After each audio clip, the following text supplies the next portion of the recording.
Welcome to Imani Village. I have the honor of serving as CEO of the work group.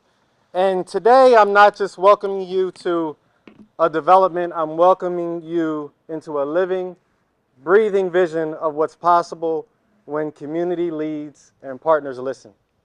For those I haven't met, my name is Logan Herring, and this work is more than my role, it's my responsibility. Right here in Riverside, we're doing something powerful. We're not just building housing, we're building hope. And that hope has a name, Imani, Imani Village. As a matter of fact, in Swahili, Imani means hope. But it's more than a word, it's a movement. It's what happens when federal policy, local leadership, and grassroots commitment all align around one goal, creating a community where everyone can thrive. Now, I want to zoom out for a moment because what's happening here is not just local, it's national. Riverside is one of 27 purpose-built communities across the country, a network of place-based initiatives where we're reimagining neighborhoods with equity and opportunity at the center. And this work isn't just supported, it's enabled by a national investment.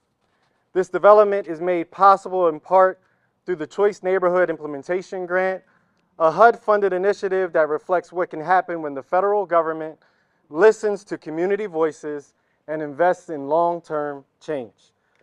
This isn't charity, this is strategy. This isn't policy, it's policy meeting purpose. But let me be clear, no grant, no brick, no program matters if it doesn't improve lives. We're investing over $52 million into Kingswood Community Center. We've launched Empower, a personalized coaching-based approach that supports families from cradle to career. And we've done it in collaboration with residents, not in a boardroom behind closed doors. Because we don't build for people, we build with them. That's what a purpose-built community is. That's what a choice neighborhood looks like. This moment is proof of what's possible when we center dignity, opportunity, and partnership. Partners like Wilmington Housing Authority, Penrose, Eastside Charter School, Nerd It Now. So yes, this is housing, but more than that, it's health. It's education, it's safety.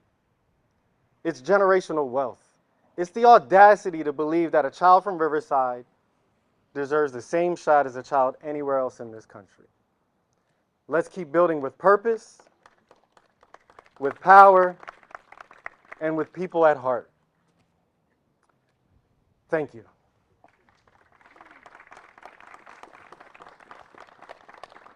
At this moment, I would like to welcome and introduce the person that is responsible for convening us here today to discuss the state of housing that impacts us all.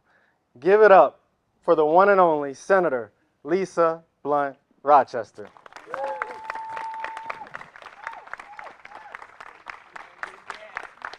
Wow. Thank you, Logan. You know, it is on purpose that we are here. And so I want to thank Logan Herring and everyone from Reach Riverside, Imani Village, Riverside Community Center, the work group, all that have played a part in it.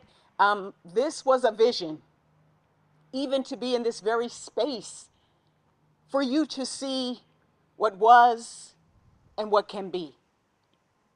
It is intentional that we are here today. And so I want to thank them for hosting. I want to thank the elected officials who have joined us, from Representative Kendra Johnson, who has done incredible work in the housing space and passed legislation right here in Delaware, as well as Councilman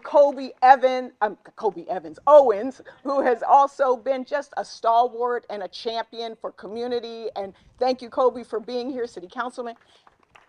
And then I also have to acknowledge the Honorable Stephanie T. Bolden, Representative Stephanie T. Bolden, who shared with me that as a teenager, she lived right here at this house.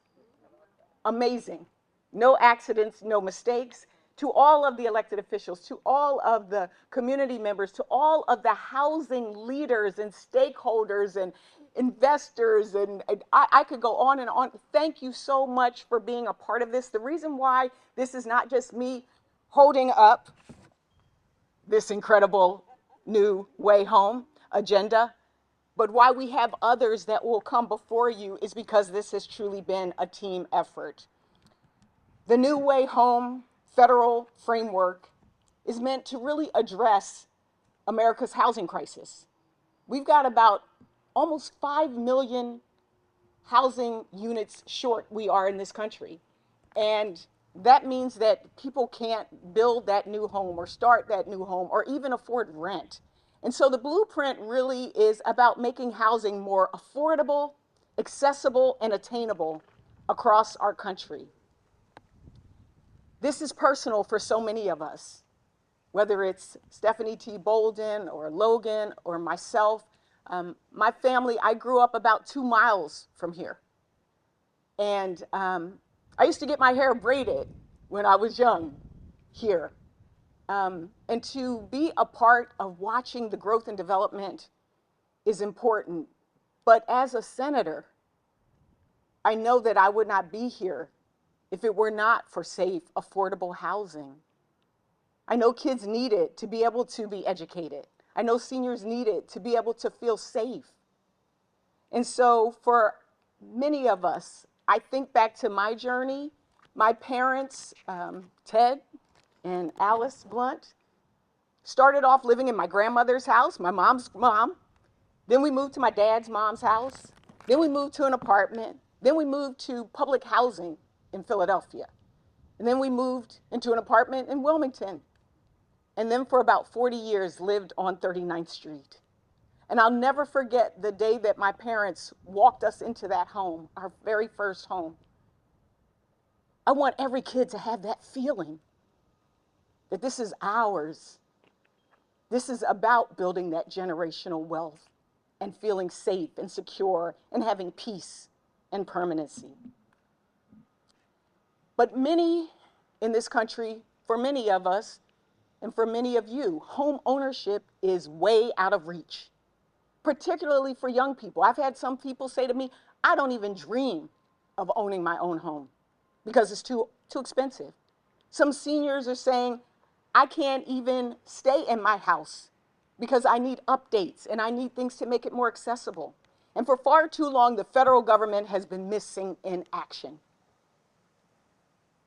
We've been sitting on the sidelines, letting things spiral out of control. It's been 60 years since President Lyndon B. Johnson signed the historic Housing and Urban Development Act into law. 60 years. It's been 100 years since this country actually took a hard look at the federal government's impact on local zoning regulations. The world has changed a lot since the 1960s. World has definitely changed a lot since the 1920s and the 1930s. And so for us, that's why this new way home was important. And so what I will do is introduce a few folks who will tell you about the pillars of this incredible framework. But I want to start off by thanking my team that I work with each and every day, those who put the finishing touches and all the pictures and all of the graphs into the agenda, but a special thank you to Sophie Bumsidia on our team, who is actually the one who, in the House and now in the Senate, has helped compile all of the work, all of the data, all of the legislation to put forward in this. Please give Sophie a round of applause. She's right over there. And this, our very first bill was a housing bill, because we heard it from Delawareans up and down the state. Employers, everyone said this was a top issue. I asked her who some of the players were that helped her, that we want to thank. The Delaware State Housing Authority, Neighborhood Partners, the Wilmington Housing Authority. Yes, Wilmington, Ray. She also mentioned Reach Riverside, the Delaware American Planning Association, the Housing Alliance of Delaware, Habitat for Humanity in all of our counties, Delaware Classy, Weston Neighborhood House. We could go on, all of the partners that helped put this together. So this isn't Lisa Blunt Rochester's agenda. This is our agenda. This is our framework. And I will have the first person to break down our first barrier, which is expanding housing supply. Then we will have the second pillar, where we will lay a new foundation on which to build stronger communities. Then we will have the third pillar, which is to draw up a new blueprint for making housing more attainable. The fourth, we will raise the roof of what is possible by unlocking new, innovating housing models. And finally, we will open the doors for home buyers across America by leveraging smart tax policy. This sounds monumental, right? Sounds like a monumental lift, but let me tell you something, folks. Momentum is on our side. Momentum is on our side. Even in the Senate, Democrats and Republicans have come together to put forward a housing agenda of over 30 bills that will impact this country called the Road to Housing. That's big. To get us to agree to something in this day and age is big. And so there aren't, for me, every once in a while, every once in our lifetimes, you can do something that you think is big and that will impact people's lives. For me, this is one of those things. I'm so grateful to be of service right now. I'm so grateful to be a part of this movement. And from San Francisco to Selma, from Harlem to the Heartland, from Wilmington to Washington, D.C., it's time for the federal government to get in the game.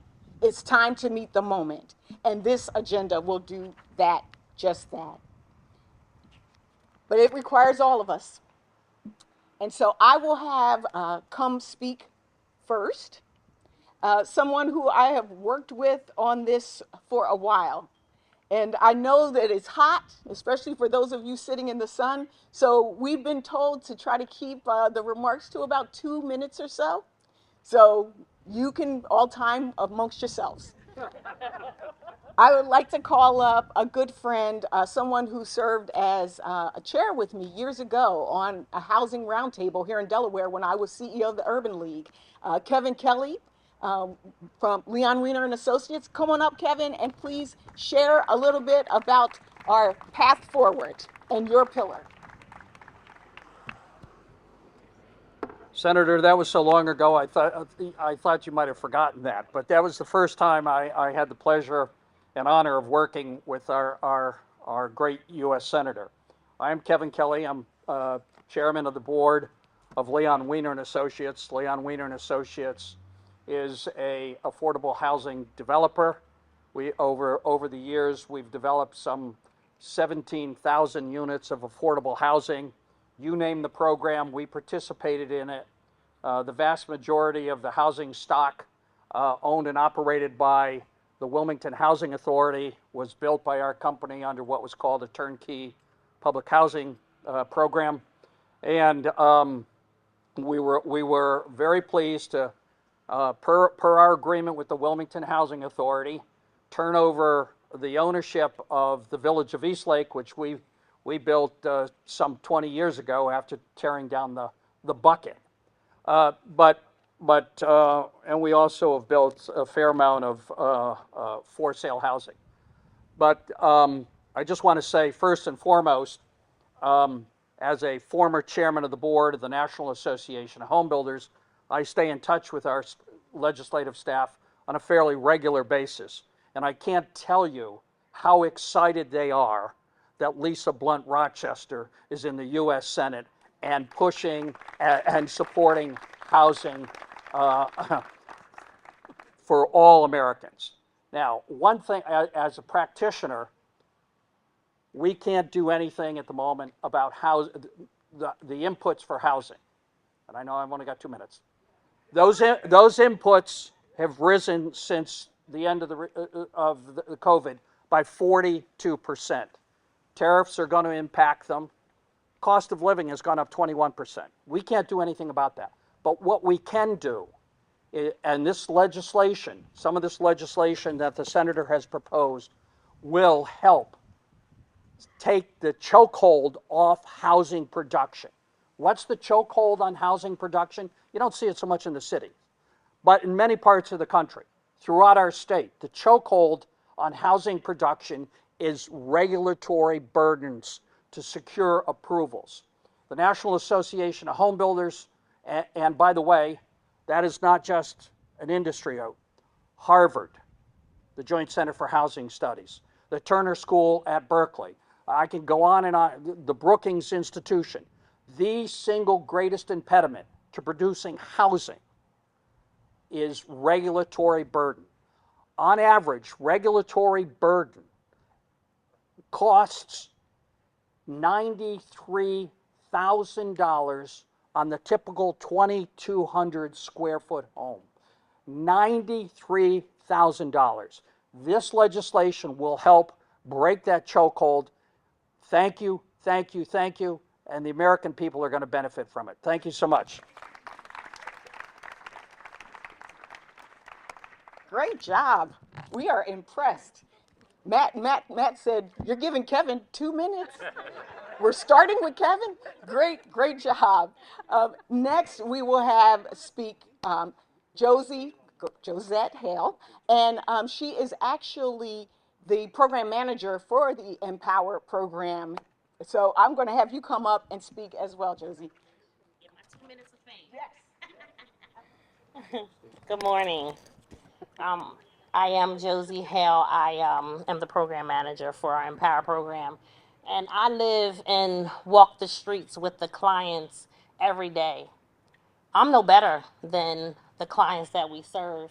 And I make sure that they don't feel like they are separated from some of us that have either moved out or have become more successful in their lives. So thank you for having me. And I just want to talk a little bit about the work and the role that I play in the Empower program with my team. It's never an I with my team. I have a team of individuals that provides case management services for this community. And we do it every day, and we never stop. And we will never stop, and we'll never give up. In my role at Empower, I hear stories every day from neighbors right here in Wilmington, this community and surrounding. The parents, guardians, grandparents, and young people really are trying to create stability, but they are finding it harder and harder to keep a safe, affordable place to live. One mom shared that after saving for months just to cover her rent, a sudden increase just pushed her to the edge. Affordable units are scarce. Even here at Imani Village, we still have a lot to build. So they're scarce right now. The wait list can stretch for months sometimes in some of the affordable housing that is already currently being provided. Families are often told, we'll call you when something opens, but the call never seems to come. Or it's so delayed that you almost forget that you're on a waiting list. And when they do call you, you're like, oh, I forgot I was on that waiting list. And you might be doing something else or living somewhere else, you know. In real life, this looked like families doubling up in one home, kids sleeping on couches because parents just can't afford a separate place. We have tenants facing evictions with nowhere to go, nowhere to turn. That hits home hard. We try to save each and every person that is losing or facing to lose their residency if we can. We partner with many resources around the city to try to save a lot of these people from losing their homes. When people don't have stable housing, the entire city feels it. I know I do. Schools see more turnover, local services are strained, and businesses struggle to keep employees when workers are worried about losing their homes.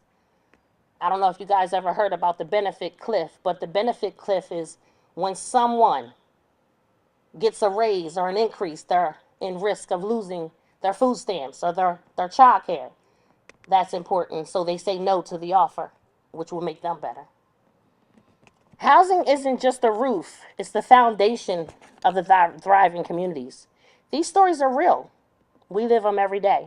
They're happening now, and they remind us why affordable housing must be a priority. Behind every statistic is a family trying to build stability. If we don't act more for our neighbors, they will be pushed to brink. But if we do, we can create real change for Wilmington's future. Thank you, Senator Lisa, for having me.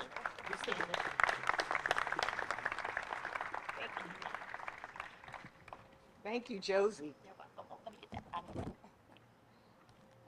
What an incredible job that you just did. Again, this is about people. It's not about the buildings, it's about the people. And so one of the first pillar that we have for dealing with this issue is really increasing housing supply. Because if there's nothing for people to go to, you know, it's one of those, if you build it, they will come. Well, if you don't build it, there's nowhere for people to come. And so we are fortunate to have with us a partner who worked with us when he was in the Biden administration and now is the head of the Delaware State Housing Authority. Please welcome Matt Heckel to talk about increasing housing supply. Thank you very much, Senator. It's great to be with all of you today. This is certainly a topic that we are focused on in the Meyer administration, and I bring greetings from the governor today. I want to, before I forget to, I want to make sure that I acknowledge the staff at DSHA and all the hard work that they do day in and day out. We are about 5 million, I think you mentioned the number, 5 million units short, depending on which report you look at. They're pretty consistent, around 5 million units of housing short on supply. And that's to meet the needs of renters and homeowners all across the country. In Delaware, that number is around 50,000 or so, 50,000 units of housing. This problem is decades in the making. It goes back 30 or 40 years, as best I can tell at least, but it's reaching a critical point for most families here in Delaware. We see housing supply being a challenge for someone to buy their first home. We see housing supply being a challenge for someone trying to rent an apartment. We even see housing supply being linked back to the increases in the number of people experiencing homelessness all across the country. This isn't just about getting people into housing and at the homeownership or the rental level. It is about getting people off of the streets. We don't just need a different, all of those numbers of units, the 5 million across the country, the 50,000 in Delaware. We need a different kind of supply of housing. Especially here in Delaware, the average home is only 40 years old. That's an indication of how much we have actually built over the last several decades here in Delaware.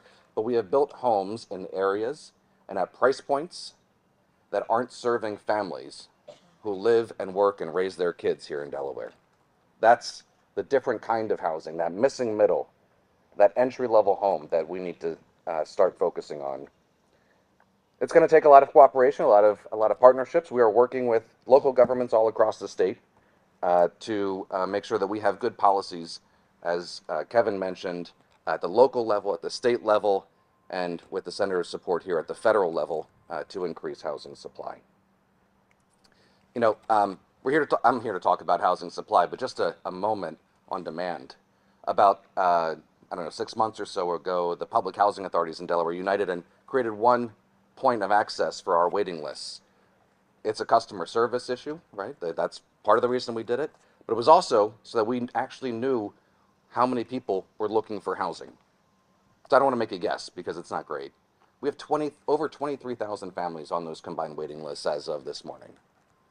That's an indication of the demand for rental subsidies in Delaware alone.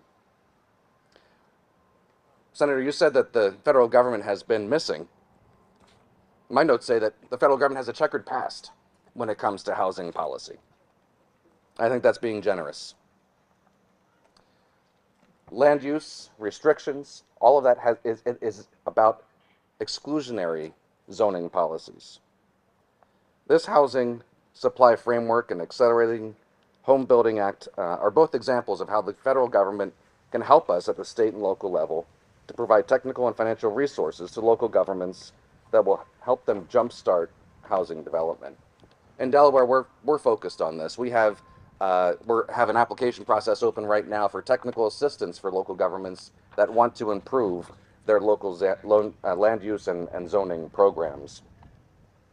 I'm excited because I know that this is a moment, as you mentioned, Senator, a moment where people are coming together and recognizing housing and housing supply as a crisis for families all across our country. And I want to thank you, Senator, for your bold action and your vision for how we give a new way home for families and people, not only here in Delaware, but all across the country.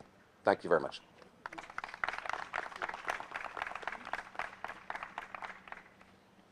Thank you, Matt. And as you look at the actual report and see some of the bills that we put forward, one of the main ones that was accepted as part of the big package in the Senate was about breaking down the barriers and cutting red tape for making sure that we get rid of those barriers to and regulations. But I think it's important to also note that some of these things were intentionally put in.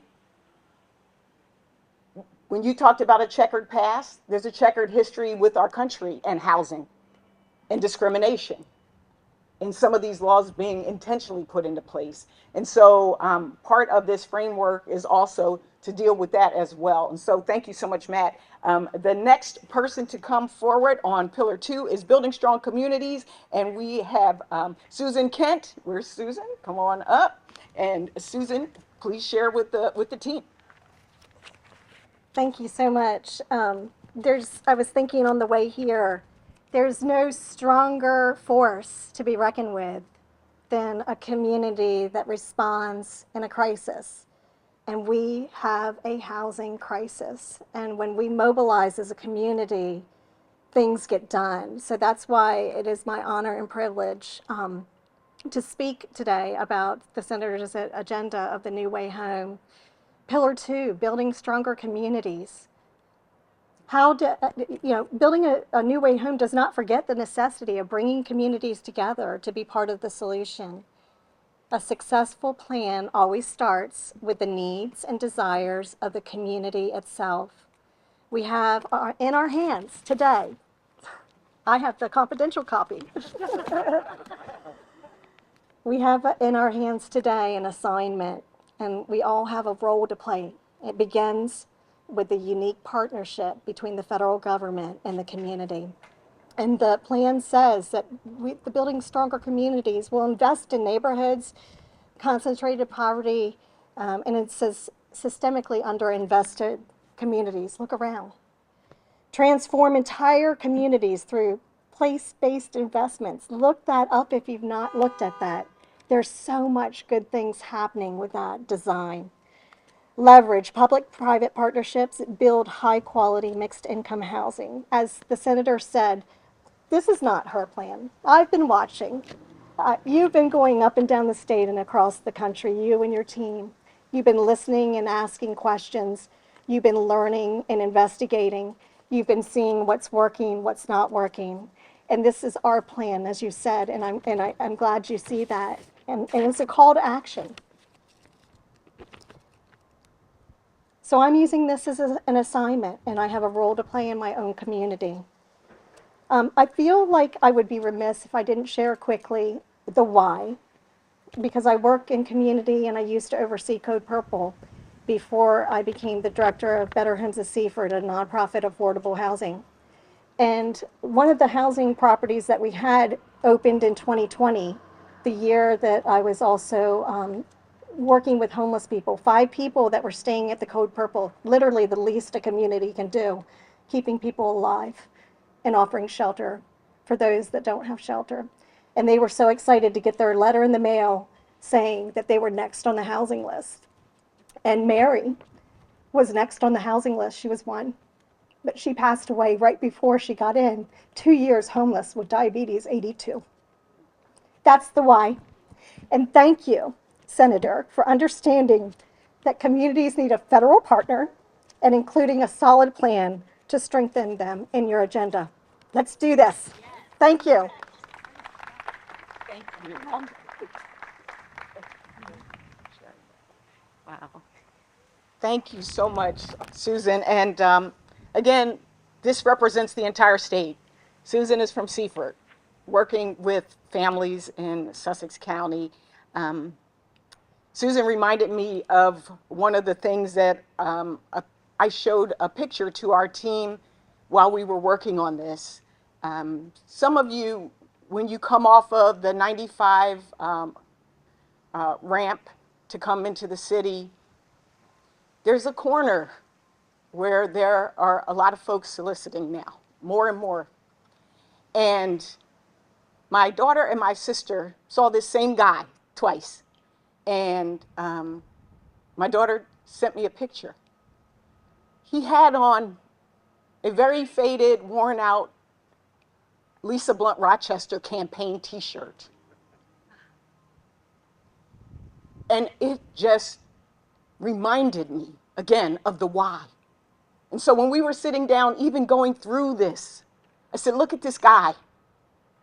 Remember this guy. Remember these families. This is why we do the work. Thank you so much for reminding us of the why.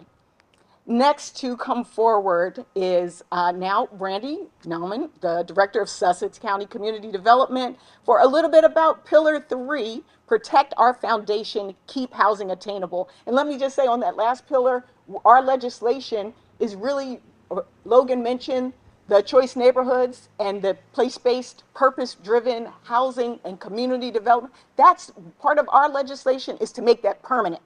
Not just a one and done or a few of these, but to make that permanent so that we can have systemic change, not just build a house here, build a house there.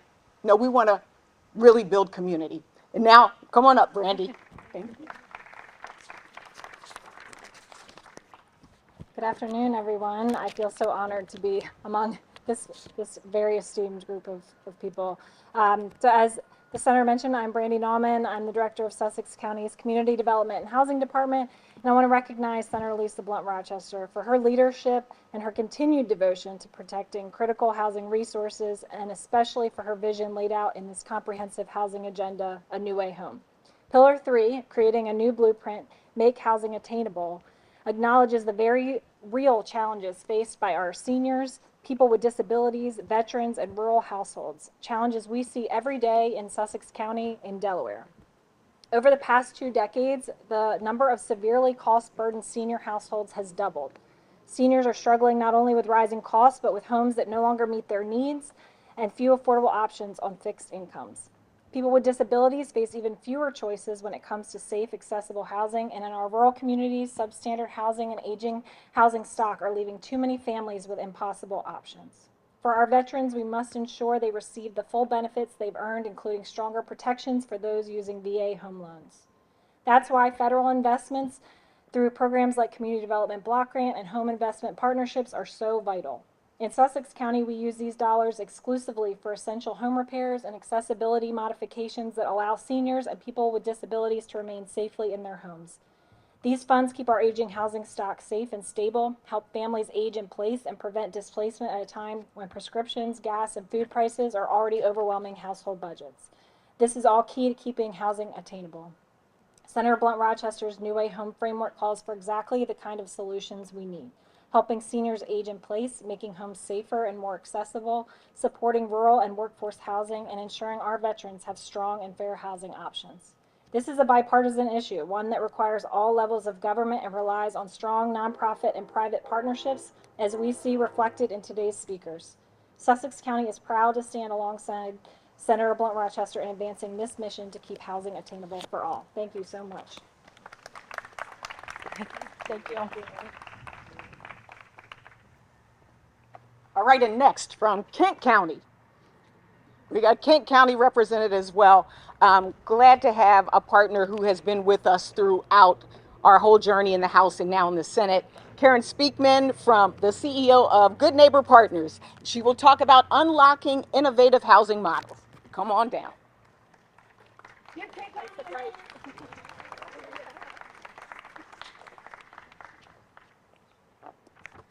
Thank you. Wow, right? Lots of housing, good information.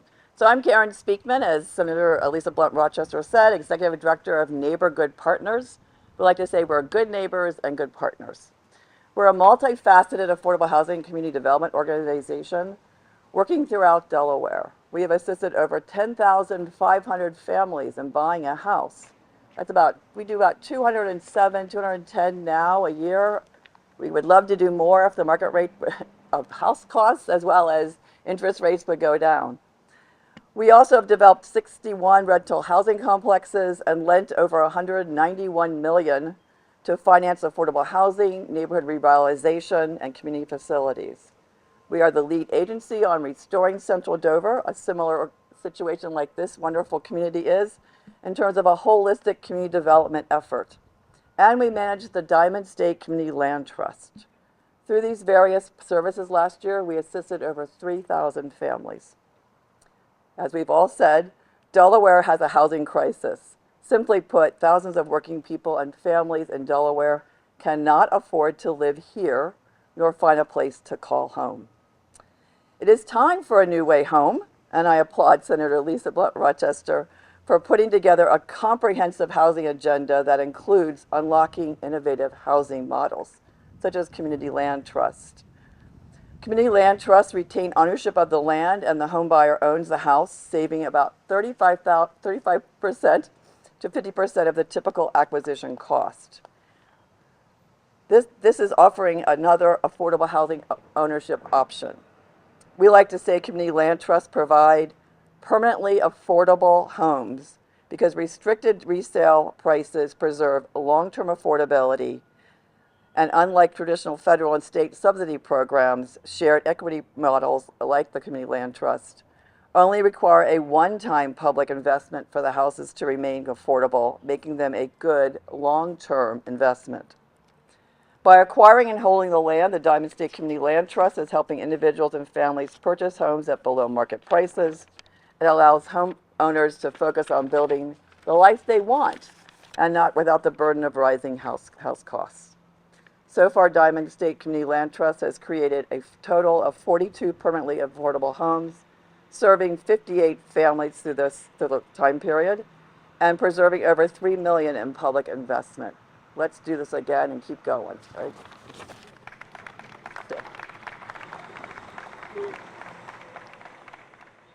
And the last pillar is pillar number 5. I know a lot of times people hear about taxes and they think that's not really that exciting. This is exciting as it pertains to making sure that we can have more access to building homes. And so this last one is opening doors with smart tax policy. But in order to make it more exciting, I will say, go birds. Come on up, Chris Neary from Senair. Thank you, Senator. Like your tie. I wore green for a reason today. Go birds. Thank you, Senator, for inviting Senair to participate today, and really for being, as you can all see, the energy that she has brought and leadership to addressing housing is really a breath of fresh air. So thank you, Senator. So my name is Chris Neary, and I am Senior Vice President for Policy Research and Advocacy at Senair. We are a nonprofit financial partner, and over 3 decades, we've invested $6.8 billion to develop more than 76,000 affordable homes across 11 states. We have a long and deep history and presence here in Delaware. I'm a Delawarean, and our Delaware team is here today. And tax policy is not the most exciting thing, but where we are today at Imani Village is a testament not only to the power of strong leadership from Logan and his team, but also to the power of the last pillar of the Senator's New Way Home agenda, which is the power of smart tax policies. Policies like the federal low-income housing tax credit in creating new affordable homes and revitalizing our communities. Through the housing credit and in partnership with Reach Riverside, DSHA, and others, Senair was able to unlock $44 million to invest in private capital to support the development of what will be 326 affordable homes here. But it's not just here in Riverside where we see the impact of tax policy. The housing credit is creating affordable homes across Senair's footprint, from coastal Delaware to urban cities and rural towns that we serve in the Midwest and Mid-Atlantic regions. It really makes a difference everywhere. And these communities may look different. They're very different communities, but they are united by the need for solutions to address our housing crisis and to do that right now. From our work at SENER, we know that housing is a national problem that needs urgent attention, and we need the federal government to actively support and partner in that work. And tax policy is a proven way to do that with affordable rental homes and unlocking the doors to home ownership as the senator's agenda envisions.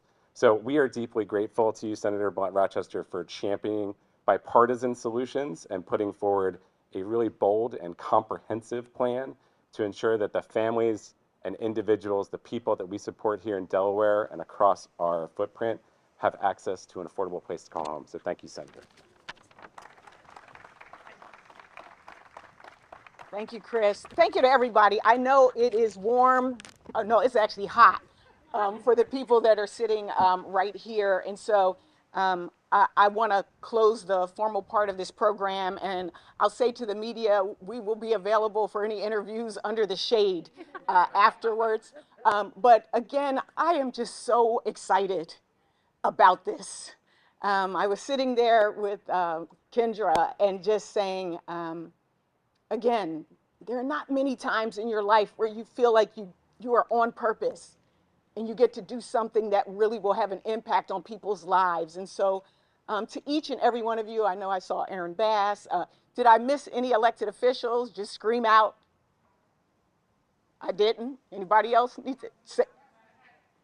Councilman Hackett is in the back, in the shade. Very smart, very smart. To all of our partners that I listed before, but most importantly, to the seniors, to the veterans, to the children, to those in our state who are in urban, suburban, rural, and coastal communities, to the employers who know that they can create jobs, but if people don't have a place to live, it's a moot point. To each and every one of us that want to make sure that we are not just surviving, but thriving. It is my honor to represent you. It is my honor to champion this, and we are going to take this new way home agenda all the way across the finish line. Thank you so much for being with us.